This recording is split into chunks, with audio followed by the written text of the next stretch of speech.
ગ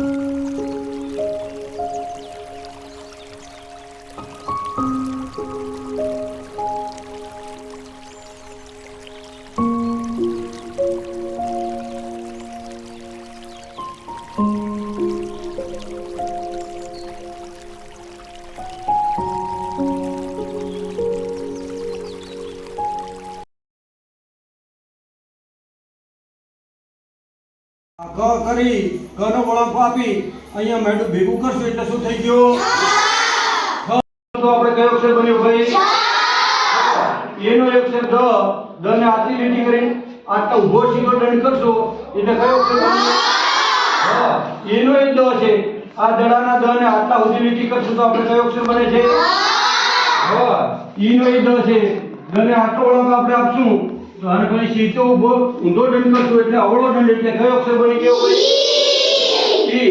આટલા અક્ષરો બને. હવે આપણે બીજો અક્ષર લઈશું બ. જો આ અડધું મીંડું આ બાજુ અડધું મીંડું કરશું બોલ અને આ બે છેડા કેવા રાખશું આપણે?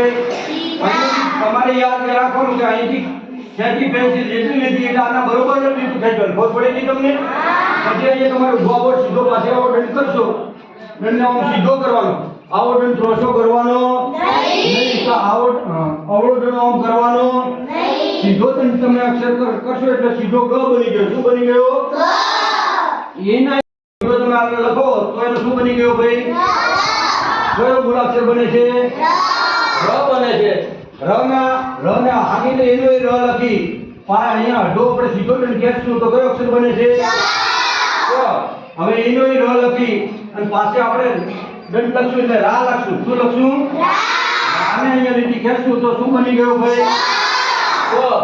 અને વરે ર લખી અને અહીંયા આ રને અહીંયા વાળી દઈશું આટલો અને પાછળ નીકળશું તો શું બની ગયો? સ બની ગયો.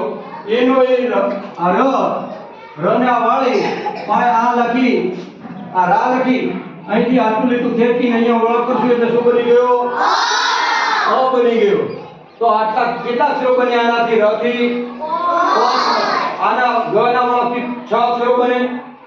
આનાથી 5 અક્ષરો બને. ગ થી 5 અક્ષરો બને છે. હવે આપણે લઈશું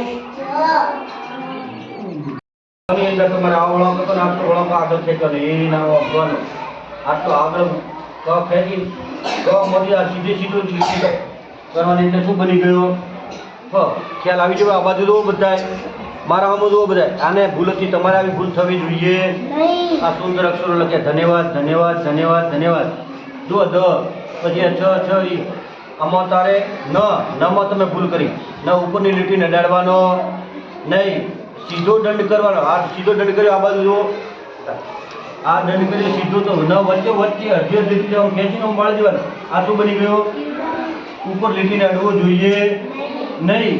પછી બીજા અક્ષરો ખૂબ સુંદર લખ્યા. હવે દંડમાં તમે ભૂલ કરી. સ ના આ રા લખ્યો પણ એ અક્ષરનું મૂલ્યાંકન કરી અને જરૂરી અને કયો મૂળાક્ષર ધારો કે ર ખોટો ભૂલમાં રમાં ભૂલ કરી તો ર એને સીધો આ રીતનું વળાંક દેવા માટે સલાહ આપી. વધુ અક્ષરો ના આપતા ફક્ત 2 થી 3 જ મૂળાક્ષરોની ભૂલો કાઢી આ રીતની અને એ જ મૂળાક્ષરોનું પાછું દઢીકરણ કરાવવાનું.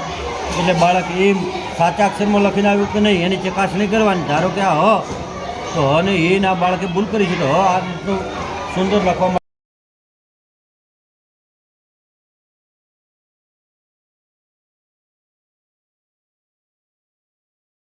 કપ કરાવતા એ પાટિયામાં